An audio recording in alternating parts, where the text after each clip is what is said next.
Alright guys, this is game number 3 of the finals HOTS Daywalker Friday night. If you haven't watched game 1 or game 2, you need to see those games to understand what's going on in this match as I push play. Game resumed. Oh man, what a great series we have right here. So, game 3 on Daybreak, in the top right of the map, back in his pink trunks, is Monkey. That's right, and in the bottom left, we have a Korean name, as you can see, but we know him as the latest and greatest aznfatality, proving to be a very strong Terran player.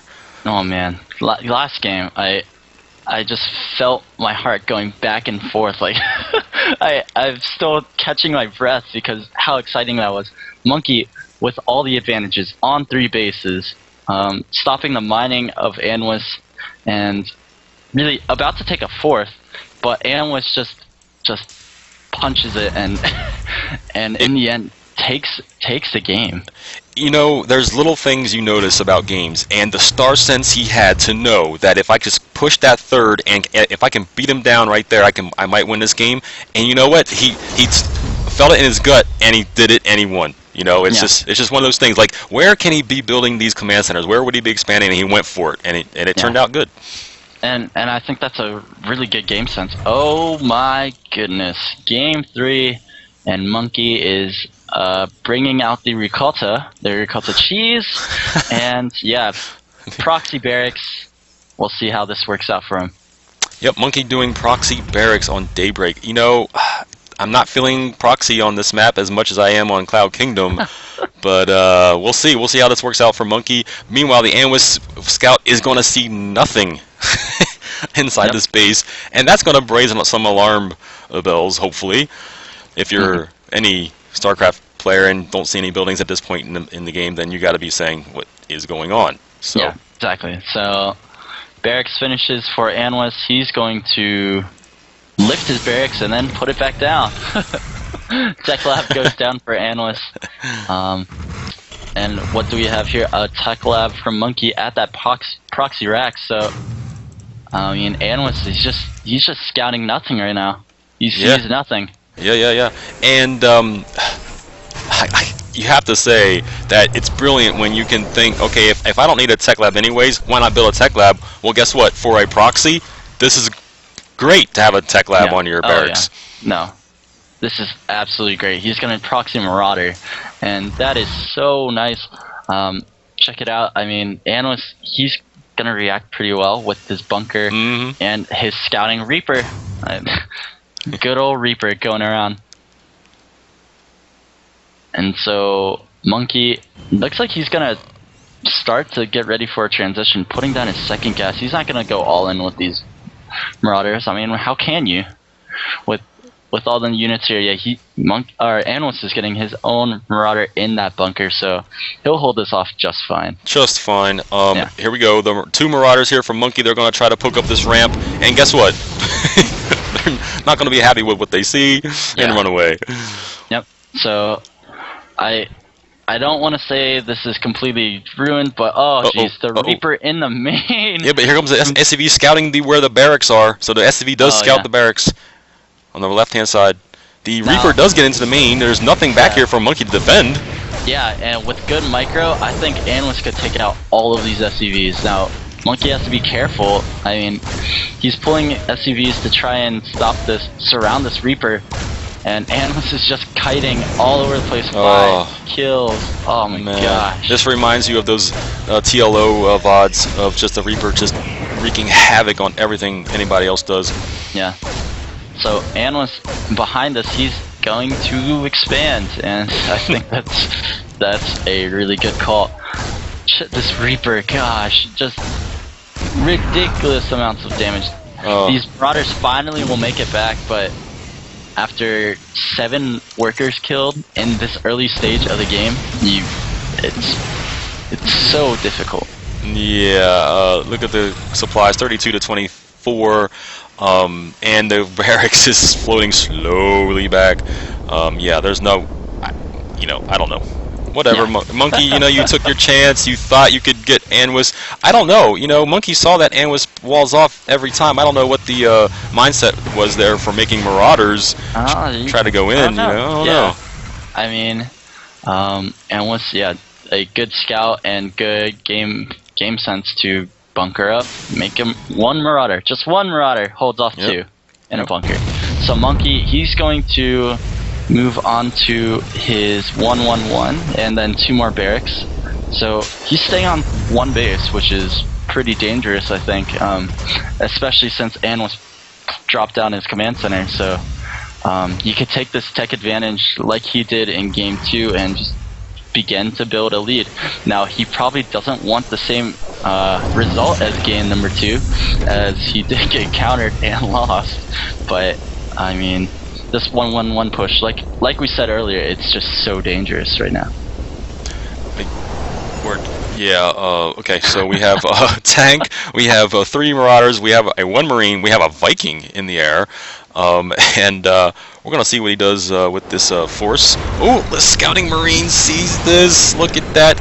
I'm telling you, man, LAG just has that sense, that 6th sense of gaming, and he spots everything that Monkey's having coming across the map. Meanwhile, he's going to put down his own bunker in front of the natural. Is it going to be done in time before this force gets here is the question. Probably not. Oh, no. Monkey decides not to engage right away. Instead, he takes the Zolnaga Tower. And that gives just enough time. Careful. He's got to be careful not to get caught by this bioforce. Oh, no. And they're just going to stroll back, but... We're just merrily walking, no stim. Yeah. Yeah, you know, I mean, like... there's nothing to worry about. Gotta get away. You gotta remember that these Marauders or Anwis do not have concussive shell, so nothing got slowed down there. And Monkey, with 2 siege tanks, will just hold off the chase. Oh my goodness. It's like watching a Resident Evil, like, Part 1 movie or something. It's just everybody strolling along. Oh, geez, Monkey, don't lose your tanks. They're in such a weird position on the side of the army, not behind. Now, Monkey does clean it up because he has 3 tanks, and 3 tanks are a lot. But is he going to try and push his advantage? Yeah, he's going to do his contain like he did in game 2. Yeah, might as well. You know, you have the tanks here. Might as well siege them up and just try to do as much damage as you can. Anwis is going to need SCVs out here. There we go. Oh, he's going to bring the SCVs out in front. No. He did this earlier. Oh, he's going to break through again. My goodness. Are you kidding me? So, there we go. Yeah, the contain was... It was easily broken now. Wait a second, do we have rallied units from Monkey going across the map? Yes, we do, and Anwis can just sit here and pick them all up as they come across. No, this is not good for Monkey. He needs to pick them up in the medevacs. Oh, no, he does not. Oh, okay. No, yeah, okay, interesting. Well. Okay, so, just rallying to this front Zolnaga Tower. I'm not sure about that decision, but oh well. I guess since he's on 1 base, he has to try to do as much damage as he can. If he loses this, he's going to say GG, right? I mean, that's the mindset here. Now, check this out. He's got a Widow Mine at the bottom of the ramp. If he could kite correctly and push these Marines down the ramp into that Widow Mine, boom. In other words, bait. It's called bait. Baiting him down the ramp. Now, here we go. The Scouting Tech Lab, will it see the command center at the 3rd going down for Anwis? Yes, it does. and what's really cool is that if Anwis wanted to, he could build a barracks next to the Tech Lab and use it. Taps out. Monkey, GG's. He sees the 3rd being made, and you know what? I think he's like, okay, if a 3rd's being made, I'm only on 1 base. It's gonna be GG. Yeah.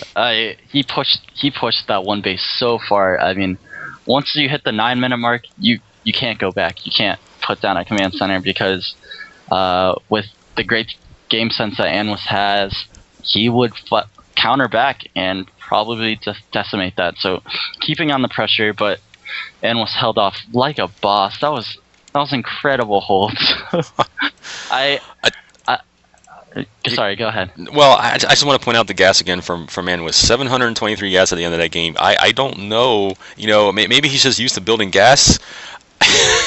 Because it's just weird to see that from players sometimes. Just have that much gas. That's 3 games in a row now that he's had plenty of gas for whatever, you know. I think part of it was that since he was in so much pressure, I mean, you use your gas to tech up. And You don't get. He never got into that comfortable position where, oh, I'll put down an armory. Oh, I'll Right. get a second engineering bay and all of that. He was just getting pressed on and on and on. So he had a bunch of Marauders, a bunch of Marines. Never really got to use that gas to its full potential, but in the end, I mean, he didn't need it. Yep. Yep. He really didn't. Another stat you can look at to tell the story is the number of production facilities that Monkey had. 5. The number of production facilities that Anwis had. 1, 2, 3, 4, 5. Is it 5? It's 5. So it was 5-5 in production facilities, but the major difference was that Anwis had his natural command center running, mining that almost, for a full 5 minutes, and then he was building a third. So that's pretty much the game. Yeah, Monkey was actually none of the structures he had were on reactors. Interesting fact too. I mean, he was pumping out all these Marines, but Anwis was pumping 2 at a time. Just that little difference. I mean, I'm not going to say that a couple of Marines made the big difference of this game. I think Anwis just pushed that army so well when Monkey had tried to force that contain, and this was an insane series. Very insane. Hope everyone enjoyed the VODs. I am toliveanddie. I was being joined here by my lovely co-host, Chris. And we will see everyone later. All right. See you guys.